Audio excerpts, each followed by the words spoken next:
వాస్తు దోషాల్లో ప్రాణాంతకమైన వాస్తు దోషాలు ఉంటాయా? అంటే ఒక ఇంట్లో వాస్తు సరిగా లేకపోతే వాస్తు దోషాలుంటే మనుషులు ప్రాణాలు కోల్పోయే పరిస్థితి ఉంటుందా? అంటే వాస్తుశాస్త్ర గ్రంథాలు అవుననే చెబుతున్నాయి. ప్రాణాంతకమైన వాస్తు దోషాలు కూడా ఉంటాయి. అందులో అత్యంత ముఖ్యంగా చెప్పుకోవాల్సింది బ్రహ్మస్థాన వాస్తు దోషాల గురించి.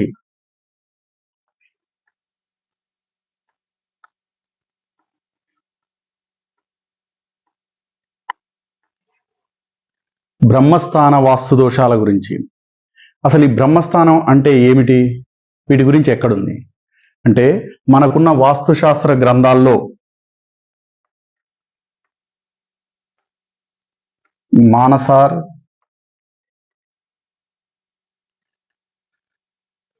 మయమత్,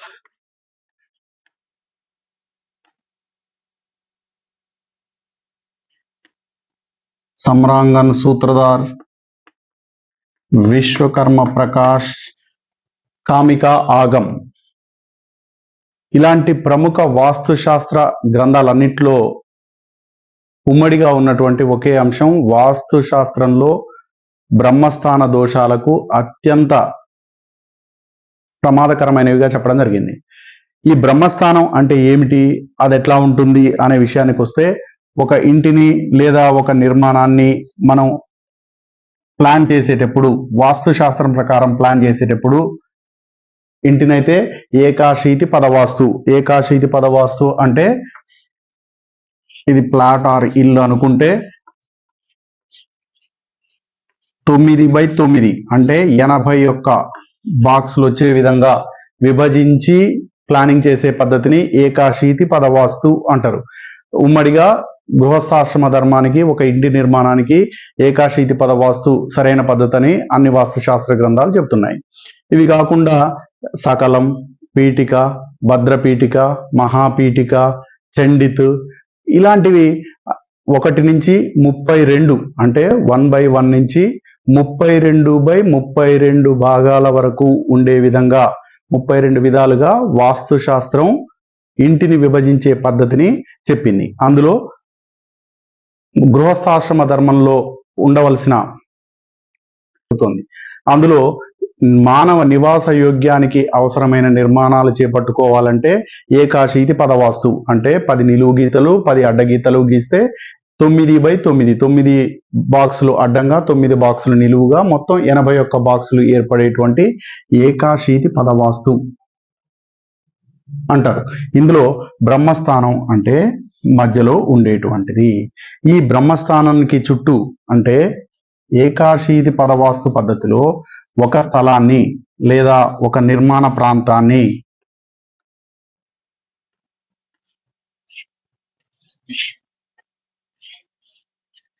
బ్రహ్మ విధి, మనుష్య విధి, దేవ విధి, పైశాచ విధిగా చెప్పడం జరిగింది.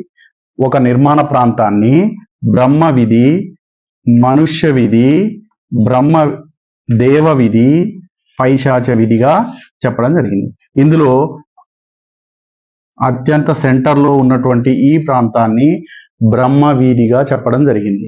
అంటే ఇక్కడ చూసినట్టయితే బ్రహ్మ విధి, ఈ 2 పార్ట్లు, ఇందులో 2 పార్ట్స్ ఉంటాయి, మనుష్య విధి, దేవ విధి, ఆ తర్వాత పైశాచ విధి. పైశాచ విధిని వదిలేయమన్నారు.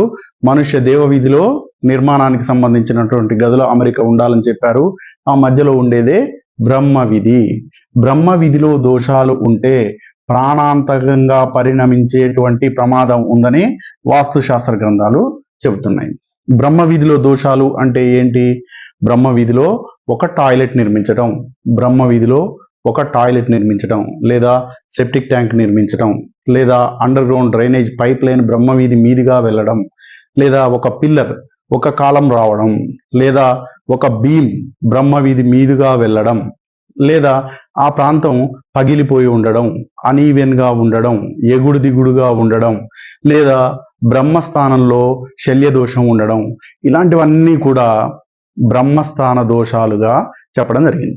బ్రహ్మస్థాన దోషాలు ఉంటే ప్రాణాంతకమైనవే కాక ఒక వ్యక్తి నిర్ణయాలు తీసుకోలేకపోవడం, లేదా ఒక వ్యవస్థను నడపలేకపోవడం, ఒకవేళ నడిపినా అది అభివృద్ధి పదంలో ఉండకపోవడం, ఇలాంటి తీవ్రమైనటువంటి పరిణామాలు ఎఫెక్ట్స్ దీనివల్ల ఉంటాయి. అంటే వాస్తు దోషాలని పరిగణలోకి తీసుకుంటే అత్యంత ప్రమాదకరమైనదిగా బ్రహ్మస్థాన వాస్తు దోషాలను చెప్పడం జరిగింది.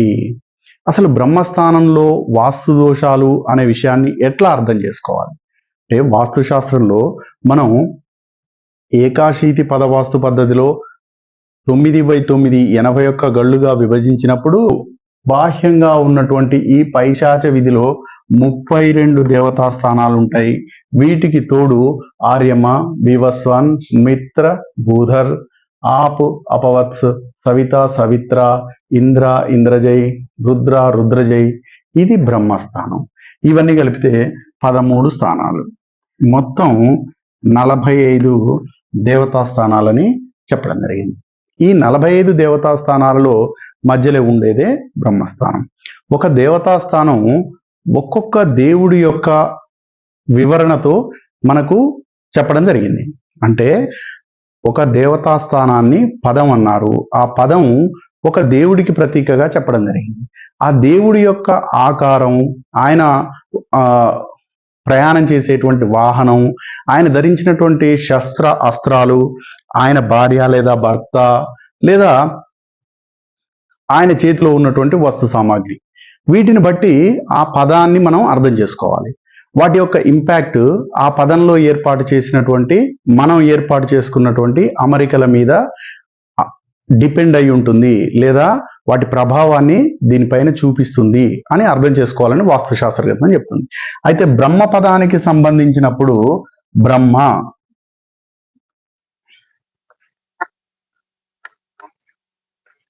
మొత్తం సృష్టి ఈయన నుంచి ఉద్భవించిందిగా చెప్తారు. బ్రహ్మ స్థానం నుంచే మొత్తం సృష్టి ఉద్భవించిందిగా చెప్తారు. బ్రహ్మ యొక్క వాహనం, ఈయన వాహనం హంస. హంస అంటే మనకు తెలుసు, నీటిని పాలను వేరు చేసి పాలను మాత్రమే స్వీకరించేటువంటి లక్షణం ఉన్నటువంటి ఒక పక్షి హంస. ఈ హంస బ్రహ్మదేవుడి యొక్క వాహనం.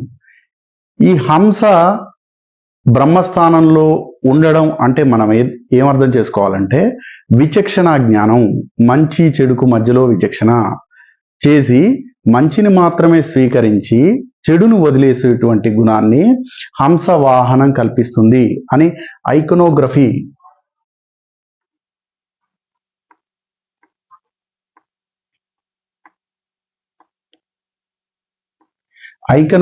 అంటే ఆ శిల్పము లేదా ఆ భగవంతుడి యొక్క రూపం ద్వారా మనం అర్థం చేసుకునే దాన్ని ఐకనోగ్రఫీ వివరిస్తూ ఉంది.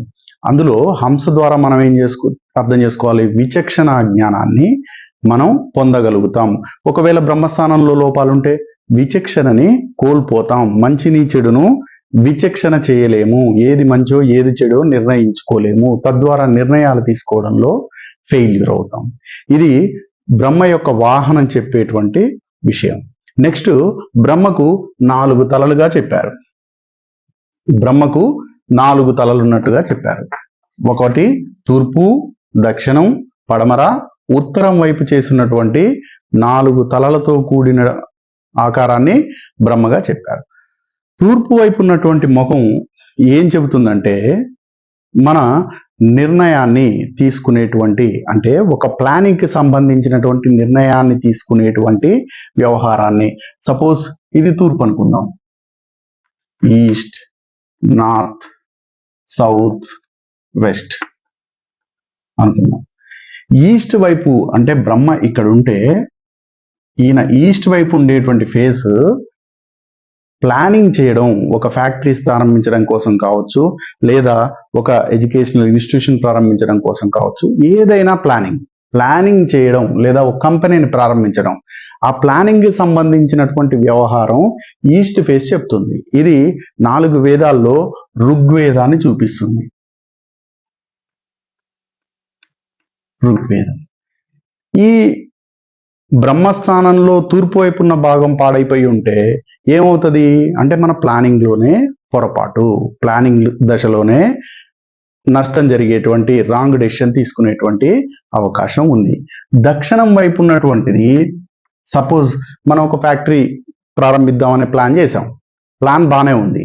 బ్రహ్మస్థానం యొక్క దక్షిణ భాగం ఫెయిల్ అయి ఉంటే, అంటే అక్కడ ఒక టాయిలెట్ కానీ, సెప్టిక్ ట్యాంక్ కానీ, ఒక కమోడ్ కానీ, ఒక పిల్లర్ కానీ వచ్చి ఉంటే, దాని కంటిన్యూషన్ అంటే ఒక వర్క్ ప్రారంభించినటువంటి వర్క్ కొనసాగింపులో ఇబ్బంది ఏర్పడే అవకాశం ఉంది అని బ్రహ్మ యొక్క దక్షిణ ముఖం చెప్తుంది.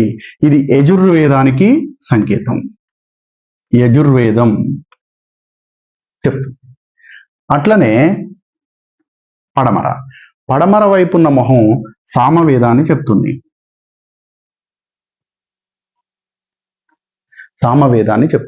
సామవేదం అంటే ఇదేం చెప్తుందంటే హార్మనీ, అంటే ఒక ఇండస్ట్రీకి సంబంధించినటువంటి ప్లానింగ్ చేసాం, అది యాక్షన్లోకి వచ్చింది, ఆ పని జరగడంలో హార్మనీ, నిర్విరామంగా కొనసాగటం, కంటిన్యూషన్ ఉండడం, ఈ హార్మనీని చెప్పేది సామవేదం. బ్రహ్మ యొక్క పడమర మొహం సూచిస్తుంది. బ్రహ్మ యొక్క పడమర మొహం హార్మోనీని చెప్తుంది, లయని చెప్తుంది. సో ఒకవేళ బ్రహ్మస్థానం యొక్క పడమర భాగం ఫెయిల్ అయితే ఆ కంటిన్యూషన్ లో ఇబ్బంది వచ్చేటువంటి అవకాశం ఉంది. అదేవిధంగా బ్రహ్మ యొక్క ఉత్తర భాగం ఫెయిల్ అయితే ఇది అవుట్కమ్, అంటే ఒక ప్రోడక్ట్ యొక్క ఉత్పత్తి బయటకు వచ్చేటువంటి అవుట్కమ్. ఇది మార్కెటింగ్ చేయలేకపోవచ్చు, లేదా బయటికి రావటమే ఫెయిల్ అయినట్టు చెడిపోయినటువంటి ఉత్పత్తి బయటికి రావడం కావచ్చు, లేకపోతే దాన్ని సేల్ చేసినా కూడా డబ్బులు కలెక్ట్ కాకపోవడం కావచ్చు. ఇవన్నీ ఉత్తరం వైపు ఉన్నటువంటి బ్రహ్మస్థానం యొక్క ఉత్తర భాగంలో ఇబ్బంది ఉన్నట్టయితే ఈ విధమైనటువంటి పొరపాట్లు జరిగేటువంటి అవకాశం ఉందని వాస్తుశాస్త్రం చెప్తుంది. ఉత్తర భాగం అధర్వణ వేదానికి సంకేతం. నెక్స్ట్, బ్రహ్మ యొక్క ఫేసెస్ అయిపోయిన తర్వాత ఆయన చేతిలో ఉండేటువంటి కమండలంలో బ్రహ్మ యొక్క చేతిలో ఉన్న కమండలం జలంతో నిండి ఉంటుంది. దాని అర్థం ఏంటంటే వాటర్ అంటే రీసోర్స్ అంటే ఏ రకమైన రీసోర్సు? ఒక కంపెనీని అనుకుందాం, కంపెనీ స్థాపించడానికి డబ్బులు కావచ్చు, ప్లేస్ కావచ్చు, టెక్నాలజీ కావచ్చు. రీసోర్స్, ఒక వ్యవస్థను ప్రారంభించడానికి అవసరమైనటువంటి రీసోర్స్ను సూచించేది బ్రహ్మచేతి కమండలంలో ఉన్నటువంటి జలం. సో ఈ బ్రహ్మచేతి కమండలంలో ఉన్నటువంటి జలం రీసోర్సెస్ ని చూపిస్తుంది. అంటే బ్రహ్మస్థానంలో లోపాలు ఉన్నట్లయితే నువ్వు ఒక ఆర్గనైజేషన్ ప్రారంభించడానికి అవసరమైన రీసోర్సెస్ ఎంచుకోవడంలోనే సమస్య ఏర్పడుతుంది. అంటే దీని అర్థం ఏంటంటే ఒక కంపెనీని ప్రారంభించడంలోనే సమస్యలు ఏర్పడతాయి. ఒకవేళ కష్టపడి ఒక సంస్థని ప్రారంభించినా అది ప్రారంభానికి నోచుకోదు, లేదా ఉత్పత్తికి నోచుకోదు. సో ఇది కమండలం చెప్తుంది. నెక్స్ట్, బ్రహ్మచేతిలో అక్షమాల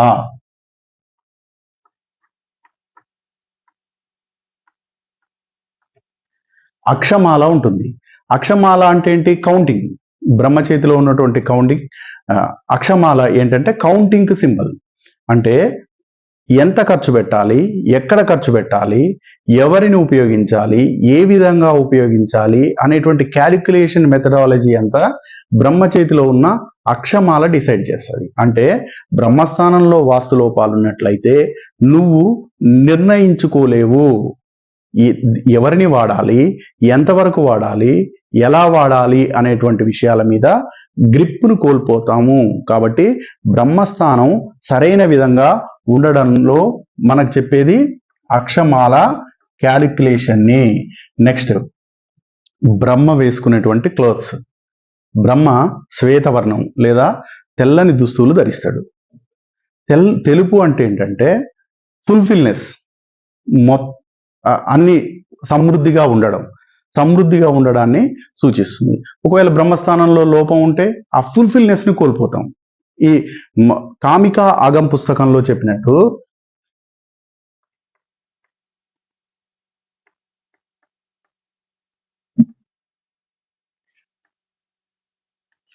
కామిక ఆగం అనేటువంటి వాస్తుశాస్త్ర గ్రంథంలో చెప్పినట్టు బ్రహ్మ యొక్క క్లోత్స్, ఆయన బట్టలు, ఆయన వేసుకున్నటువంటి దుస్తులు శ్వేతవర్ణం అనేది సమృద్ధికి చిహ్నాన్ని చెప్తున్నాయి. అక్కడ కానీ బ్రహ్మస్థానంలో కానీ ఒక ఇంట్లో లేదా ఆర్గనైజేషన్లో, ఒక ఫ్యాక్టరీలో, లేకపోతే మరెక్కడైనా బ్రహ్మస్థానంలో లోపం ఉంటే ఆ ఫుల్ఫిల్నెస్ మిస్ అవుతుంది. కాబట్టి బ్రహ్మస్థానంలో వాస్తు దోషాలు లేకుండా చూసుకోవాలి.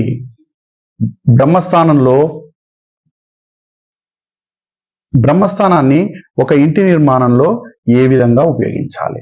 బ్రహ్మస్థానాన్ని ఒక ఇంట్లో దేవుడి గుడిగా వాడుకోవచ్చు, లేదా ఓపెన్ ప్లేస్గా ఉంచవచ్చు, లివింగ్ రూమ్గా ఉంచుకోవచ్చు, డైనింగ్ రూమ్గా వాడుకోవచ్చు, లేకపోతే డిస్కషన్స్ జరిగేందుకు వాడుకోవచ్చు. ఈ విధంగా ప్రశాంతమైనటువంటి వాతావరణాన్ని ఏర్పాటు చేసేందుకు బ్రహ్మస్థానాన్ని వాడుకోవాలి. బ్రహ్మస్థానం ఎట్లుండాలని చెప్పారంటే సాఫ్ సుధార్, అంటే నీట్గా ఉండాలి, ఎప్పటికీ వెల్ వెంటిలేటెడ్ ఉండాలి, గాలి వెలుతురు ధారాళంగా వచ్చేట్టు ఉండాలి, శుభ్రంగా ఉండాలి. దానిపైన చెప్పుల స్టాండ్లు పెట్టడం, లేదా ఫర్నిచర్, ఐరన్ ఫర్నిచర్, బరువైనటువంటి ఫర్నిచర్ని ఎక్కువ కాలం బ్రహ్మస్థానం మీద ఉంచడం, బ్రహ్మస్థానం పైన పిల్లర్ రావడం, లేదా డ్రైన్ లైన్ బ్రహ్మస్థానం కింద వెళ్ళడం, బ్రహ్మస్థానం ఎగుడు దిగుడుగా ఉండడం, ఇలాంటివన్నీ కూడా బ్రహ్మస్థానం యొక్క దోషాలుగా చెప్తున్నారు.